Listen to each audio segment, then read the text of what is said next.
Hello everyone, EG Productions here, and today I want to show you a quick mock I made. And so for a brief introduction, you all know Motoro, the Bionicle character who was once a Matoran and then became a Toa and then sacrificed himself to pretty much save the world and reawaken Mata Nui. So yeah, he's a pretty popular character in the Bionicle story, and so I don't really know how to begin this. I'll just show you my mock now. That's right, it's pretty big. This is a really big mock. Now I'll start with the inspiration behind this, and I'll just get some angles. My first inspiration was really I just wanted to create a Titan Motoro, but then it kind of changed from there. The end result isn't really much of a Titan Motoro, though I still did use the Motoro Inika mask and headpiece. But now it's really more inspired by the robots, the Great Spirit robots. I suppose this can be kind of this is kind of what that represents, but I still kept the white ice sort of nature, so it could also be a Titan Motoro. It's mostly silver though. White is more of an accent color. So the first thing I designed of this mock were the legs. I used the large silver Paraka feet, and up above I just gave it some leg supports, and then the feet are pretty. The bottom part of the legs are pretty regular, and then the top part, the kind of the thigh area, not necessarily the thigh area, but the top part of the leg, I'm not sure what the word would be, is I made it more beefy. I gave it more of a complex build. And these do have articulation, these legs. They on two joints, so they can bend like that, and they're pretty durable, so you still can pose this thing. It's a little unstable because the feet are, though they're big, they're small compared to the rest of it.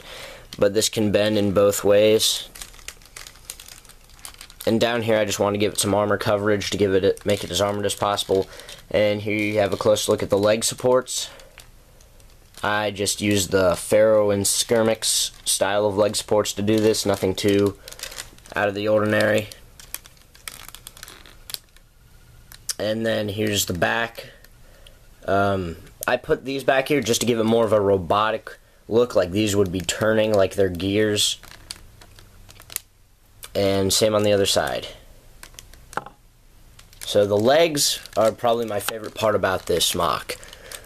I just think they came out the best, and they just worked out really well. I have to lean this against a cabinet here just because it's not the most stable. You can get it to stand though.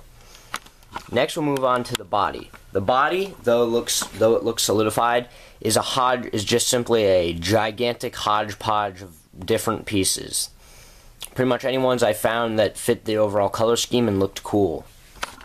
Now, one thing I'd like to say about this mock, I did combine a use of Bionicle and CCBS pieces because they look really nice together.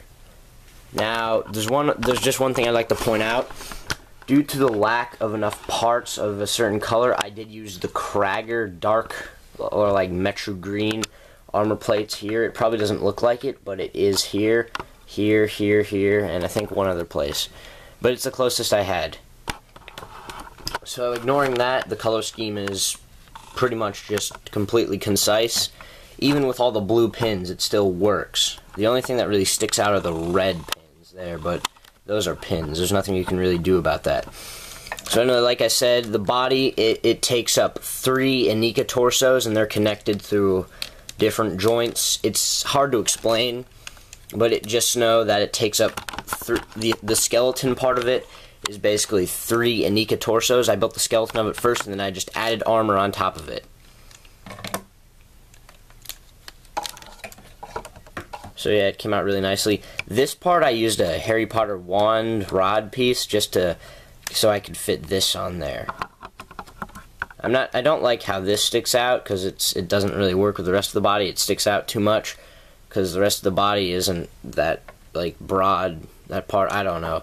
I just don't like it, but that's the best I could think of. And then here's the back. The back is still pretty neat. Oh yeah, and there's another one. Nice. It's a nice solidified thing. I do like how the back came out as well. It looks, I like the front a little better, but the back looks just as well. I even threw in a white Knight's Kingdom sword. So that's pretty neat. And a foot piece here, just because that kind of gave the neck sort of look. So that's pretty neat. And right here, these can actually bend. They're not supposed to, but they can, just as the way it was connected on and built. So overall, I'll just give you another good look at that. So there we go. I've gone over here. I'll just show the sides and when something fell off. And I also gave it the pipes and tubes just again to give it more of a robotic look. And a piece fell off here.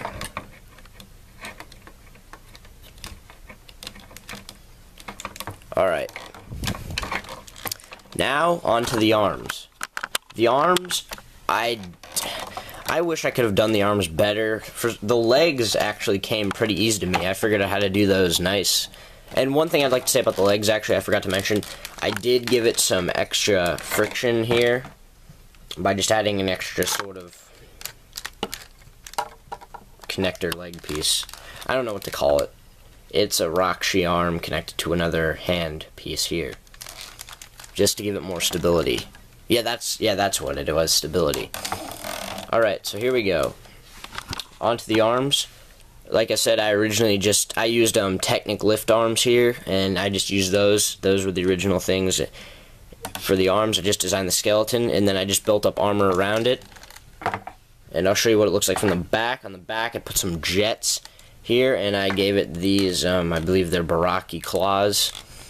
And that's a 2007 silver piece. And yes, these do move as well, and they have articulated thumbs, so the thumbs can move. They can pick things up. That's pretty neat. So those are the arms. Nothing really too special about them. They are pretty complex. They're not as complex as the legs, though. And the last part I'd like to show would be the head. And the head is connected in 3 different ways, so it has absolutely no articulation, sadly. But I just wanted to give it a solidified big neck, so that's pretty much what I had to do. I had to make a few compromises, so that's the end result. I think it worked out pretty nicely. I kind of wish I was able to give it some articulation, but as you can see, I connect. Maybe if I can get under there, see how yeah, you can see how I connected it now.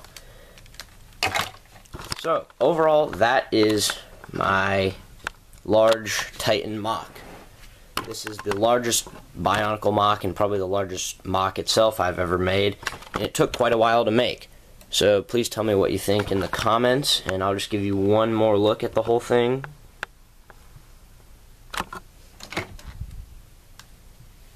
And just one other thing I'd like to say, I simply put this here just to give it a more solidified body look.